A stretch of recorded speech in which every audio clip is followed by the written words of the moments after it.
سن 19 میں حضرت شیخ الہند رحمۃ اللہ علیہ آ کر کے دوڑیں گے کیسے، پلیٹ فارم کہاں ہے ان کے دوڑنے کے لیے؟ پلیٹ فارم جمعیت علماء کو انہوں نے بنایا۔ حضرت مفتی صاحب جمعیت علماء کے پہلے صدر ہیں، عارضی صدر ہیں، یہ لکھا ہوا ہے عارضی صدر۔ اس کا مت کے بعد ہی اس شخص کا انتقال ہو گیا اور وہ دنیا سے چلے گئے۔ تب جمعیت علماء کے افراد نے مل کر کے حضرت مفتی اعظم کو مستقل صدر بنایا ہے۔ بسم اللہ الرحمن الرحیم والصلاة والسلام علی سید المرسلین سیدنا و مولانا محمد وعلی آلہ واصحابہ اجمعین۔ صدر محترم میرے عزیز مولوی محمود صاحب، دارالعلوم دیوبند کے محتمم اور بڑے بڑے علماء اور اس مجلس میں حاضر شخصیات، حضرت مفتی صاحب کے سلسلے میں میں حضرت کی شخصیت کو نہیں جانتا، اس لیے کہ میں نے حضرت کو دیکھا ہے، لیکن ان کا انتقال حضرت مدنی نور اللہ مرقدہ کے زمانے میں ہو گیا، اور میں اس زمانے کے اندر چھوٹا تھا، لیکن میں نے حضرت رحمت اللہ علیہ کی زبان سے خود سنا ہے، جو مجھے وہ ترغیب دینے کے لیے فرماتے تھے، اور ہو سکتا ہے کہ آپ کو کسی کتاب میں نہ ملے۔ فرماتے تھے کہ مجھے اور مفتی صاحب کو حضرت شیخ الہند رحمت اللہ علیہ نے کتاب پڑھائی، میں اس کتاب کا نام بھول گیا، میرا خیال ہے کہ معقولات کی کتاب تھی، ہو سکتا ہے مرزاہد رسالہ ہو۔ میں نے امتحان کے اندر انہوں نے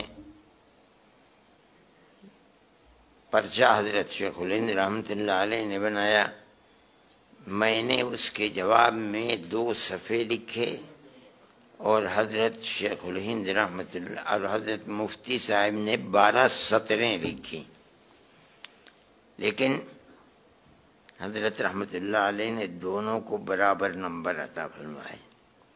پھر اس کے بعد میں اس سے فرمانے لگے کہ حضرت کو کمال یہ تھا کہ بڑے بڑے مضامین کو وہ چند جملوں کے اندر بھر دیا کرتے تھے، اور کسی دوسرے کو موقع نہیں ہوتا تھا کہ اس کے اوپر کوئی گفتگو کر سکے۔ میں نے حضرت رحمت اللہ علیہ حضرت مفتی صاحب کے ساتھ جمعیت علماء کی تحریک میں اور اجلاس میں جو مجالس سے منتظمہ ہوا کرتی تھیں، شریک ہونے والوں سے سنا ہے کہ بڑی گفتگو ہوا کرتی تھی۔ وہ وقت تھا جمعیت علماء ہی ایک جماعت تھی جو ملک کی آزادی کے لیے کام کر رہی تھی، اس لیے بڑی بڑی گفتگویں ہوا کرتی تھیں، یہ لفظ بدلو، یہ لفظ لاؤ، یہ چیز بدل کر کے اس طریقے پر اس کو بیان کرو، اور سب بولتے رہتے تھے، مفتی صاحب خاموش بیٹھے رہتے تھے۔ گفتگو ہو جاتی تھی، اس کے بعد یہ مسئلہ سامنے اچھا تجویز لکھی جائے، یہ کام حضرت مفتی صاحب کا تھا۔ حضرت مفتی صاحب الگ بیٹھ کر کے تجویز لکھا کرتے تھے۔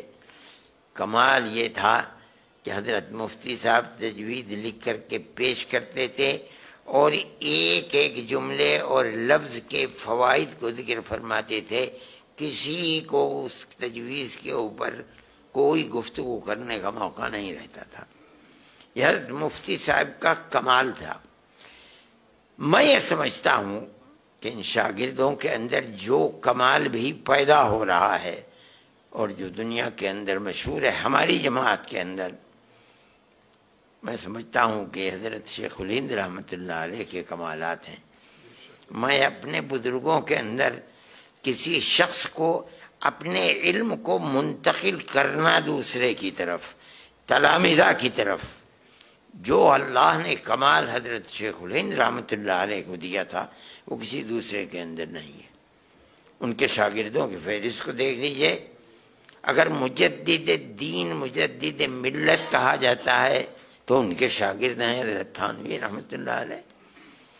اگر صرف علوم متداولہ نہیں، وہ علوم جو رائج تھے، جو علوم رائج نہیں تھے، ان علوم کا ماہر کسی ایک فرد کو مانا جاتا ہے، وہ حضرت شیخ الہند رحمۃ اللہ علیہ کے شاگرد انور شاہ کشمیری ہیں رحمہم اللہ، جو خود کبھی کبھی فرماتے تھے کہ دنیا میں ایسے بندے بھی ہیں جو 70 علوم کے اندر مہارت رکھتے ہیں، اور وہ اشارہ اپنی طرف فرماتے تھے۔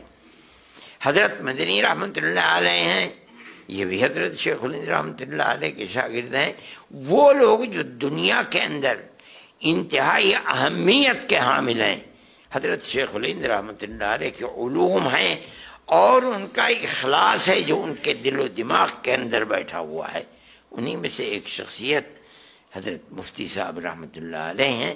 اللہ نے مفتی صاحب کو یہ کمال عطا فرمایا تھا، اور ان کمالات کو آپ لوگ دیکھ رہے ہیں۔ مراد آباد میں ان کی رہائش اور جو ان کی خوددار طبیعت تھی، میں بھی مراد آباد میں 10 سال رہا ہوں، اور جس مسجد میں رہا کرتے تھے محلہ کسرول کی، میں اس مسجد میں 12 میں نے نمازیں پڑھی ہیں، اسی میں رہتے تھے۔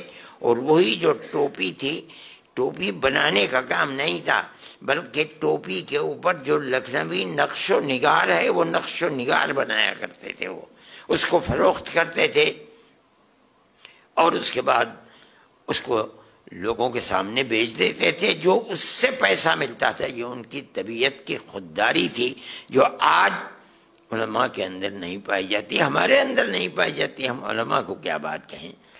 میں نے حضرت بھائی صاحب رحمۃ اللہ علیہ سے سنا کہ جب حضرت مفتی صاحب کا انتقال ہوا اور جس مرض کے اندر وہ مبتلا تھے، حضرت رحمۃ اللہ علیہ ان سے ملنے کے لیے تشریف لے گئے۔ ساتھ میں حضرت مفتی صاحب کے شاگرد مفتی مہدی حسن صاحب، سید مہدی حسن صاحب شاہجہاں پوری، جو انہی کے شاگرد تھے اور دارالعلوم کے مفتی اعظم تھے، وہ گئے۔ حضرت مفتی صاحب میں اٹھ کے بیٹھنے کی طاقت نہیں تھی، لیٹے ہوئے تھے۔ جہاں سے نظر پڑی وہ فرماتے تھے مفتی مہدی حسن صاحب بھاگے اور جا کے ان کے قدموں کے اندر گر گئے۔ اس کا مطلب ہے کہ مفتی صاحب کے تعلقات اپنے شاگردوں سے اس طریقے کے تعلقات تھے۔ یہ کمال تھا حضرت مفتی صاحب کا۔ مگر میں یہ سمجھتا ہوں کہ حضرت شیخ الہند رحمۃ اللہ علیہ کی تحریک کے وہ امین تھے، اور اسی بنیاد پر جب یہ بات شہرت میں آنے لگی کہ مالٹا سے اب لوگوں کو مل جائے گا موقع کہ ان کو معاف کر کے ہندوستان بھیج دیا جائے گا، حضرت شیخ الہند رحمۃ اللہ علیہ 20 میں آئے۔ سن 19 میں حضرت شیخ الہند رحمۃ اللہ علیہ آ کر کے دوڑیں گے کیسے، پلیٹ فارم کہاں ہے ان کے دوڑنے کے لیے؟ پلیٹ فارم جمعیت علماء کو انہوں نے بنایا، جو امرتسر کے اندر اس کی بنیاد رکھی، اور حضرت مفتی صاحب اس کے پہلے صدر ہیں، اگرچہ مستقل نہیں ہیں۔ حضرت مفتی صاحب جمعیت علماء کے پہلے صدر ہیں، عارضی صدر ہیں، یہ لکھا ہوا ہے عارضی صدر۔ اس کا مطلب یہ ہے اگرچہ علماء کی ایک جماعت تھی اس کے اندر، لیکن اس تحریک کی بنیاد حضرت مفتی اعظم تھے۔ چنانچہ بن گئے۔ حضرت شیخ الہند رحمۃ اللہ علیہ تشریف لائے، دلی میں جلسہ ہوا اور مستقل صدر ان کو بنایا گیا، مگر چند روز کے بعد ہی اس شخص کا انتقال ہو گیا اور وہ دنیا سے چلے گئے۔ تب جمعیت علماء کے افراد نے مل کر کے حضرت مفتی اعظم کو مستقل صدر بنایا ہے۔ اس لیے ان کا ایک مقام ہے۔ افراد پیدا ہوا کرتے تھے، اساتذہ موجود تھے۔ میں یہ سمجھتا ہوں کہ ان افراد کے اندر جتنی طاقت ہے، تجدید ملت کی جو اصل حیثیت ہے، میں سمجھتا ہوں یہ فیض ہے حضرت شیخ الہند رحمۃ اللہ علیہ کا۔ علوم کے اندر مہارت کا حضرت شاہ صاحب تو حضرت شیخ الہند رحمۃ اللہ علیہ کے تھوڑے ہی آئے تھے. میں نے مولانا انور شاہ صاحب سے سنا ہے کہ حضرت انور شاہ صاحب کشمیری تو فرنگی مالی خاندان سے علم حاصل کرنے توتی بولتی تھی اس کی، لیکن وہ یہاں آئے تو انتقال ہو گیا. یہ ان کی تقدیر تھی کہ موقع مل گیا حضرت شیخ الہند رحمۃ اللہ علیہ کے پاس، اور یہاں آ کر کے وہ 70 علوم کے ماہر بن گئے. میں دیکھتا ہوں حضرت مدنی رحمۃ اللہ علیہ علم اور اس کے ساتھ ساتھ جہاد فی سبیل اللہ جو انہوں نے حضرت شیخ الہند رحمۃ اللہ علیہ کے خدمت کر کے حاصل کیا ہے. خدمت سے ہر شاگرد کو جو ملا ہے ان کی خدمت سے ملا ہے. میں نے حضرت رحمۃ اللہ علیہ کے بارے میں، اگرچہ وہ اس سے متعلق چیز نہیں ہے، میں نے ان کی صاحبزادی جنہیں ہم پھوپھی اماں کہا کرتے تھے، میں نے ان سے سنا ہے براہ راست مجھ سے فرمایا کہ جب تمہاری اماں تمہارے ابا جیل سے آئے اور ہمارے ابا جیل سے آئے تو میری امی نے کہا کہ پتہ نہیں کیسی گزری ہوگی آپ کی، 4.25 سال گزر گئے، ہم تو ایک دن انتظار کیا کرتے تھے. تو حضرت شیخ الہند رحمۃ اللہ علیہ نے فرمایا کہ میرے کوئی اولاد نرینہ نہیں ہے، اگر کوئی اولاد نرینہ ہوتی تو میری اتنی خدمت نہ کرتی جتنی خدمت بولی حسین احمد نے میری کی ہے. حضرت رحمۃ اللہ علیہ تو بچپن میں جایا کرتے تھے، گھر میں خطوط لکھا کرتے تھے. ہماری اماں نے کہا کہ اسے بلاؤ، میں تو اس کے سر پر ہاتھ پھیروں گی. حضرت شیخ الہند رحمۃ اللہ علیہ نے فرمایا کہ نہیں، اب تو یہ جائز نہیں. مگر اتنا اصرار بڑھا، اتنا بڑھا کہ حضرت نے یہ فرمایا اچھا میں ایک ترکیب نکالتا ہوں. حضرت کو بلا لیا گھر میں اور ایک چادر ان کے اوپر سر سے لے کر کے پورے جسم پر ڈال دی، فرمایا اس کے اوپر سے چوم لو. میں کہتا ہوں ہر شاگرد کو جو کچھ ملا ہے وہ اپنے استاد کی خدمت سے ملا ہے. حضرت شیخ الہند رحمۃ اللہ علیہ ایسا مربی تھا کہ ان کی خدمت میں جو آدمی رہنے والا ان سے استفادہ کرنے والا ہے، اللہ نے اس کو 14ویں رات کا چاند بنایا ہے. آج لوگ کہتے ہیں کہ افراد پیدا نہیں ہوتے ہیں. میں کہتا ہوں کہ افراد کہاں سے پیدا ہو جائیں گے. میں اپنے سر کو پیٹتا ہوں کہ دنیا یہ کہتی ہے کہ لیڈرشپ نہیں ہے، افراد نہیں ہے. میں کہتا ہوں کہ لوگ ایسے تھے جو افراد کو بنانا چاہتے تھے اور بنا دیا، بنا کر پیش کر دیا. آج دنیا یہ سمجھتی ہے کہ مسلمان اپاہج ہو گیا، ختم ہو گیا، بانجھ ہو گیا. میں نہیں سمجھتا ہوں یہ بات.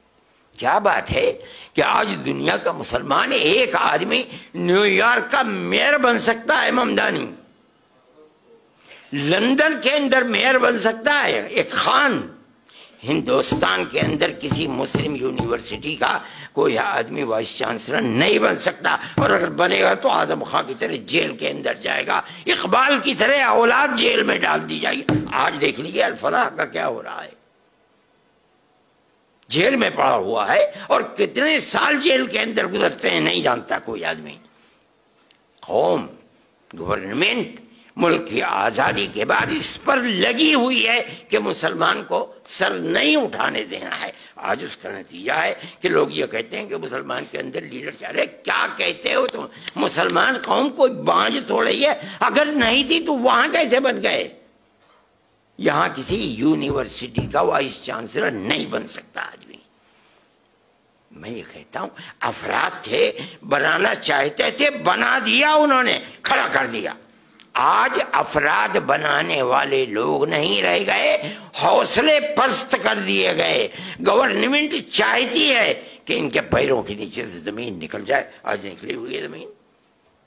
میں حضرت مفتی صاحب، میری یہ بات آخر میں میرے جذبات میں نکل گئی جو اس ظاہر ہے کہ اس اجتماع کے مطابق نہیں ہے، لیکن میں یہ کہتا ہوں کہ حضرت مفتی صاحب کو حضرت شیخ الہند رحمۃ اللہ علیہ سے جو ملا تھا، وہ جو بھی ان کی تعریف کرتا ہے در حقیقت ذات وہی ہے شیخ الہند کی.